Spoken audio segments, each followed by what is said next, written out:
World Mental Health Day. My name is Amy. I'm from Citizens Advice Leicestershire and my role is the Wellbeing and Inclusion Practitioner. So this year is a very apt theme because it's about well-being at work. So my role is all about how we can thrive at work, not just survive. And today I want to have a bigger conversation about well-being at work, not just the glossy parts of well-being, but get into the really complicated and messy stuff of well-being. And well-being is everyone's responsibility. So today I'll be going over individual responsibility, managers and leaders and organisations as a whole, because this is a really important conversation to have and what's going to drive well-being and inclusion for the future.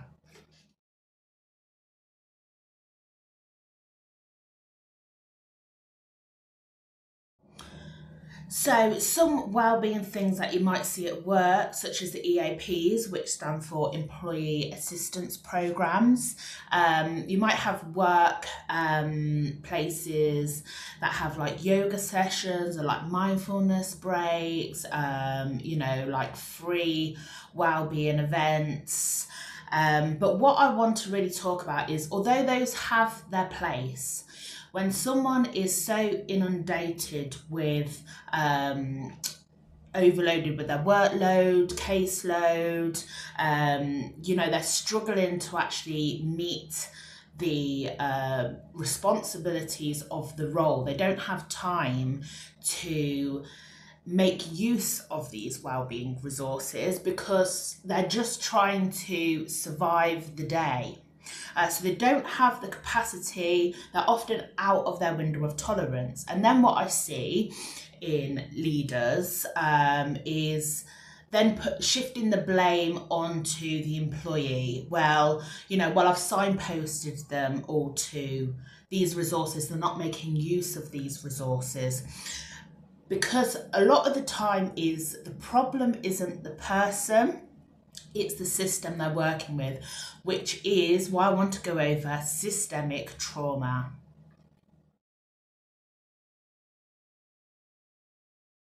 Yes, so systemic trauma, what I mean by that is the cumulative harm that develops within our bodies out of our capacity to hold that because of the systems and the structures in place by society.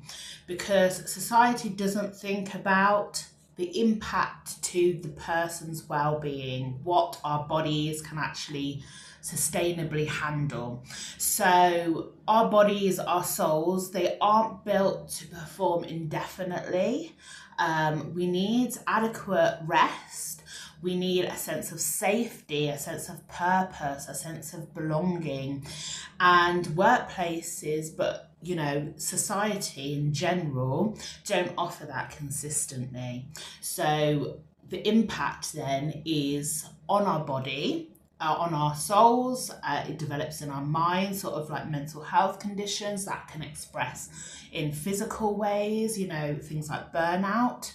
So let me give you a couple of examples what I mean. So a lot in the charity sector, things like you're externally funded by external companies or DWP, government, that sort of thing, and they set the KPIs, the performance outcomes they want to see, and that then gives very little flexibility for employers to put reasonable adjustments and things like that in place, because it's hard then to adjust the performance outcomes because we don't have control over that. So that's an example of systemic trauma, because it's the systems and structure in place that don't allow for that well-being of the employee.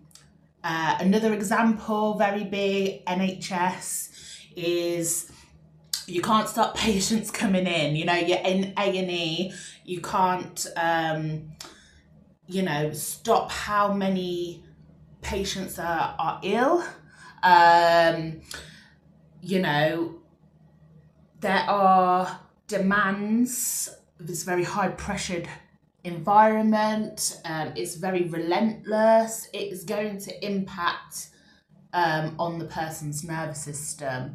And that is, again, it's the systems and structures that we have in place at the minute that are impacting on the employee.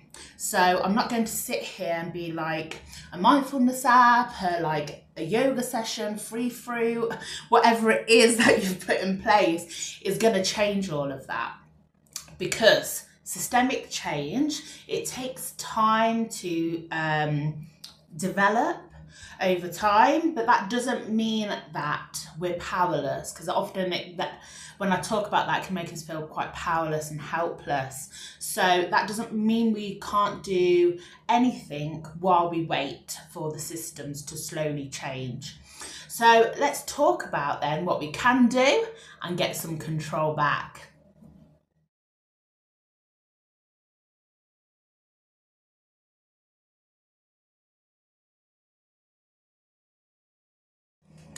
So the first thing I think needs to be your priority is to know yourself, is to develop that self-awareness.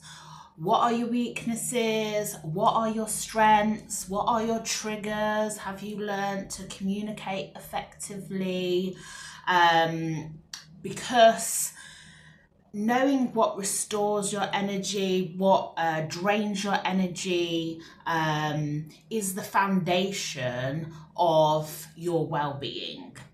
And once you know yourself, you can start making intentional decisions. For example, where you're actually working.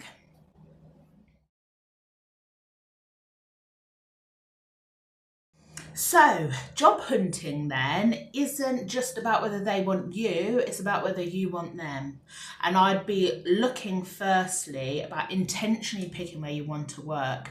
Do your values align? So looking at their values, does it fit with, where you want to be in the future, who you want to work for? Does it align with your belief system? What's the job description like? Does it look like that work's actually achievable? Does it align with your actual strengths as a person? For example, I wouldn't apply for anything that doesn't have flexibility. I need that to be able to work. So lining up your strengths to the role. And then in the interview interview them back. Ask about what their well-being initiatives are. How do they support people in particularly demanding times? What's the culture like? Do people actually take their breaks? What about annual leave? What sort of benefits do they have? Are there leadership managers, are they trained in, disability, EDI, reasonable adjustments, well-being? Not only will the answers tell you a lot, but how they react, look out for their body language. How are they reacting to those sort of questions?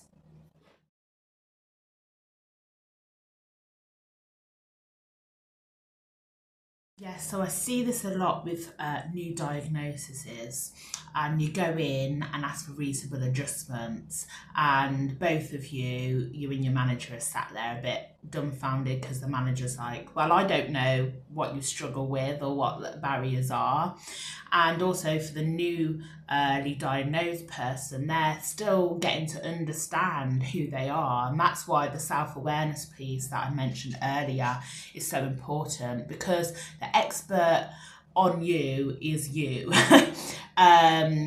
But managers are there to be collaborative, to put in reasonable adjustments. So please reach out. But when you have meetings and reaching out, please think about going in there prepared with, okay, what is my actual barrier to sustainability of working? What things could be put in place that's going to make that feel easier so I can actually perform at that level? and just going it with some ideas, because again it's a collaborative process, but also, and I want to say this gently, is managers aren't healthcare professionals. You know, they're not therapists or mentally health trained a lot of the time. They're not occupational therapists, so they don't know about all the possible reasonable adjustments out there. But what they can do is validate and look at a collaborative way to put reasonable adjustments in place.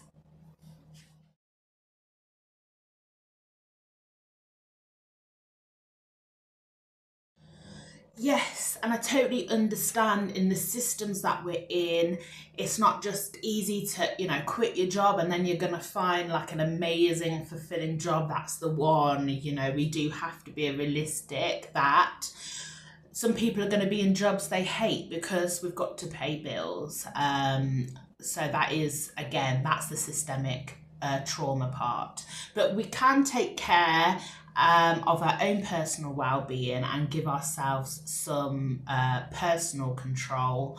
So it's things, like personal well-being, you obviously know, like diet, exercise, mindfulness, meditation, anything that's helping regulate your nervous system and like refilling your bucket, creativity, joy, playfulness. And it's also in work, it's things like making sure you take your breaks, maybe having like a work wind down routine. If things are getting very overloaded, reaching out and saying to your manager, I'm struggling right now. Can we have a discussion on reprioritizing? Is there any way that we can reprioritize this or work out a different deadline, etc.? It's things like making sure you space out your annual leave throughout the year so you're getting that regular rest and recovery rather than having it in, all in one blocks, for example. So you're only taking holiday at like the start and the end of the year. You want to drag it out nicely throughout the year so you're getting these moments of rest and recovery.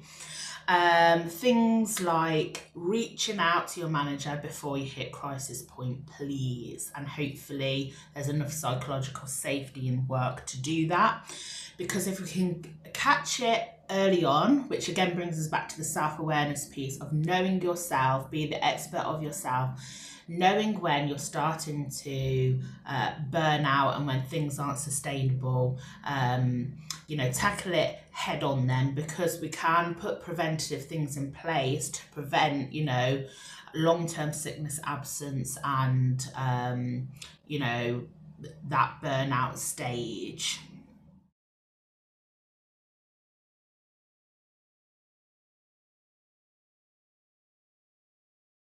Yes, managers play a huge role in supporting the well-being of their teams.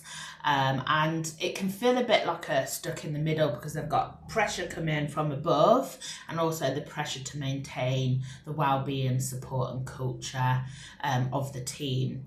But there is still so much they can do, even when they can't fix the systemic issues, and that's what we'll talk about.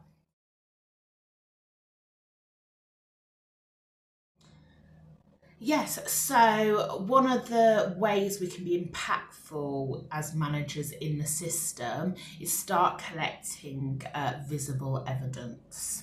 So it's much more impactful when you go to higher up leadership. If you want to make a change, rather than going in saying, I've got a lot of members of my staff that are stressed with the workload, you could go in with evidence of, okay, within the last 3 months, 8 employees have come to me feeling the stress on the workload and what specific parts are unsustainable. That conversation is much harder to dismiss. Build that evidence up, advocate upwards, and plant these seeds of change. These things that are coming from managers that allow this senior leadership to see where the issues are is what's going to drive these changes over time. The second thing is catching things before they turn into crisis points. So you should really be doing regular reviews. We try and do monthly supervisions. So it is catching things in the one-to-ones, and that might not always be evident, as in they might not tell you I'm struggling or stressed. It's picking up on little early signs, like the quality of the work might have come down, there might be increased sickness absence, it might be someone working through their lunch, it might be, you know, it doesn't have to be someone sitting there crying to see little early signs of stress and sustainability of the workload.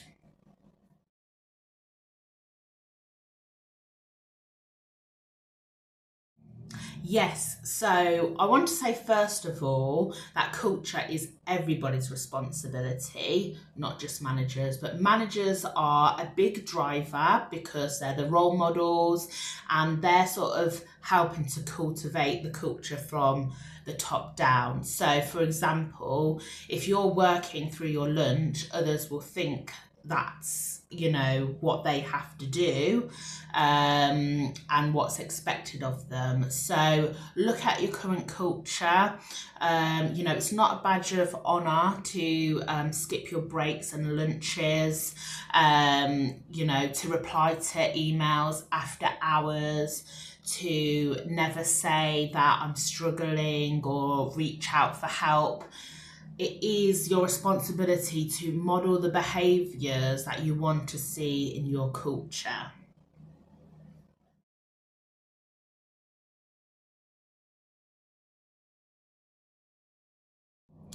This is such an important conversation to have. And we discussed earlier, you know, managers aren't therapists, they're not trained healthcare professionals, and they shouldn't have to be.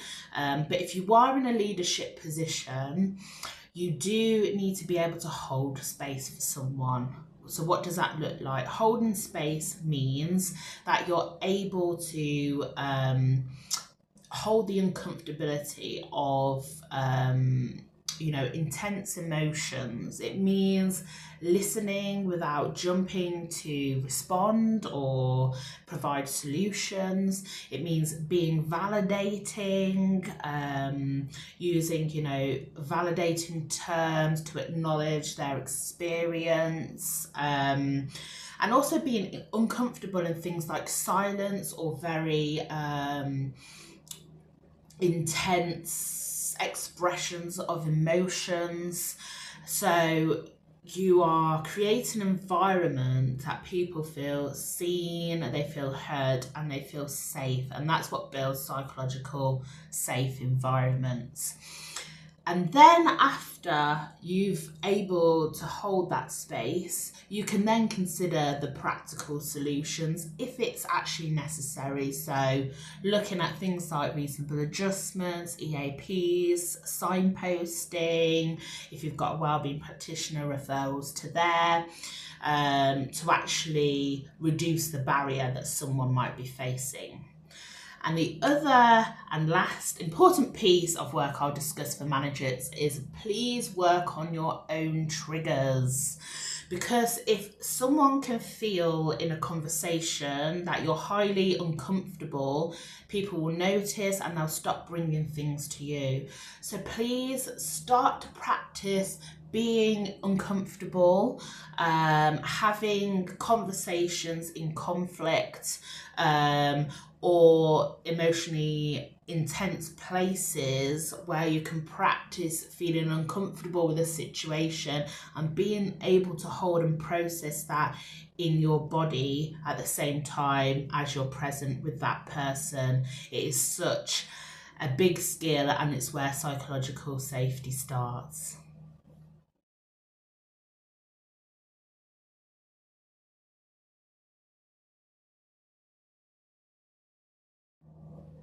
So yes, I want to start by acknowledging to businesses that change does take time. I understand that. I'm not expecting things to happen overnight and then, you have like a whole new EDI initiative in your business. You know, we've got to be realistic. Systemic issues take time to change.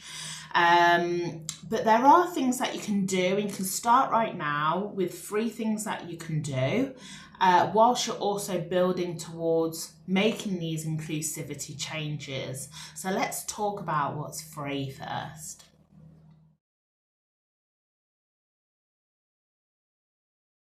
Yes, I love this question because often businesses feel powerless because they think they have to invest lots of money into inclusive practices, when a lot of things you can start are free. So I'm going to give you some things today to think about that you can start implementing right away because they are free to do. So first of all, looking at your job design. So how are you designing your roles? Is the workload sustainable for someone's well-being? What do the performance outcomes look like? Do you think that is sustainable for people? What is the level of flexibility in that role? And also, when you put these job descriptions out, putting on there about the accessibility of the role. So, you know, is it flexible hours? Could you do hybrid working, or is it fully remote? You know, how many reasonable adjustments could you consider? Is there a large amount of flexibility with that, or is it something that you have little control over? Second is training your managers. It's so important that we train our managers in having these conversations confidently. There are free resources out there, free e-learning platforms, and also, you know, use the peer support in your organisation. There'll be people who, you know, really value wellbeing outside of work. Think about, you know, having a wellbeing advocate in a volunteer position, for example. Thirdly, start building that culture now. Build a culture where well-being is seen as the normal. Reasonable adjustments are seen as, you know, a normal part of life, because health is a continuum. At some point in the employee experience, you're probably going to come across a physical or mental health condition. And within that culture, having conversations that normalise, you know, disability, that we're destigmatising things like mental health conversations and invisible disabilities, is creating that psychologically safe environment. And then also looking at your supervisions and catch-ups. How often are they happening? Do the managers have time to do it? When they do it, are they meaningful? Are they documented? Are they picking up on early signs of burnout? Is it a safe space where people feel regulated and able to bring things forward, i.e. is it in a private space? And then also having a look at data collection. So start a log now about like what patterns are coming up. Like look at the sickness absence. If 50% of the sickness absence is because of work-related stress, you need to, you know, start thinking about how you're going to put things into place that makes your workforce more sustainable. That data also will become invaluable for justifying, you know, investment costs and things like that. So things also like surveys and actually getting feedback from people on the front line about where they think the you know, systemic issues are and why that's not conducive to good well-being.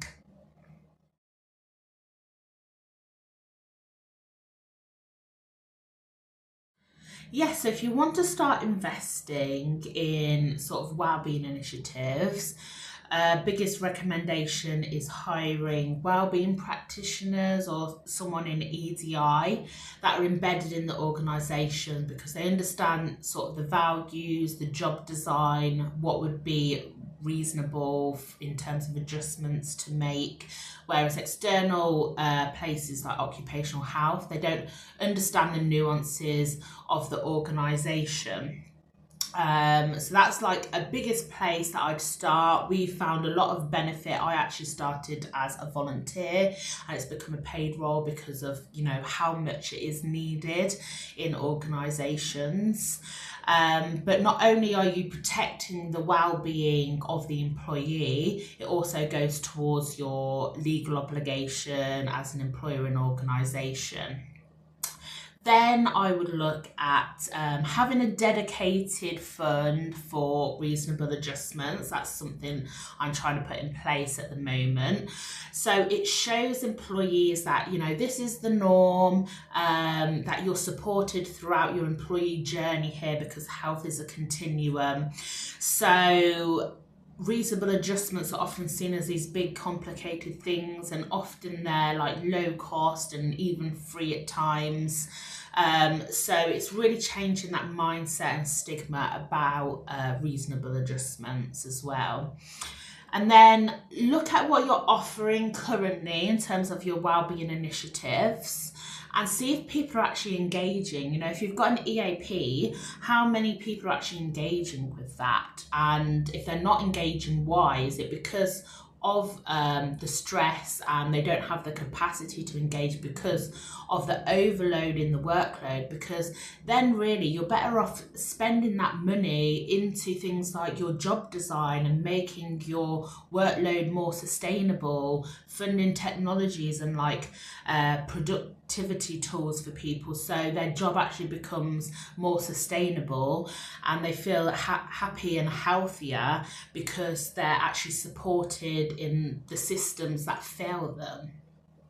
And then finally, invest in inclusive hiring practices.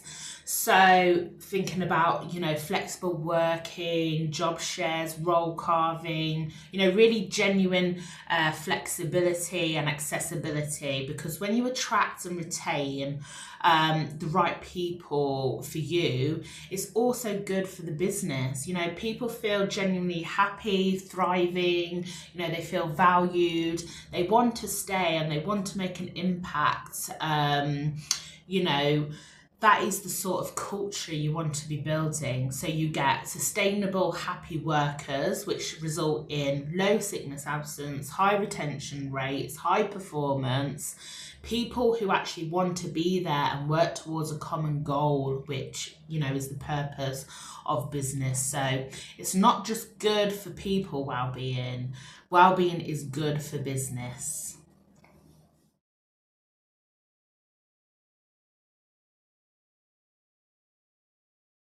Yes, so we're coming to the end, so thank you for listening. To sum up then, well-being and culture is everybody's responsibility.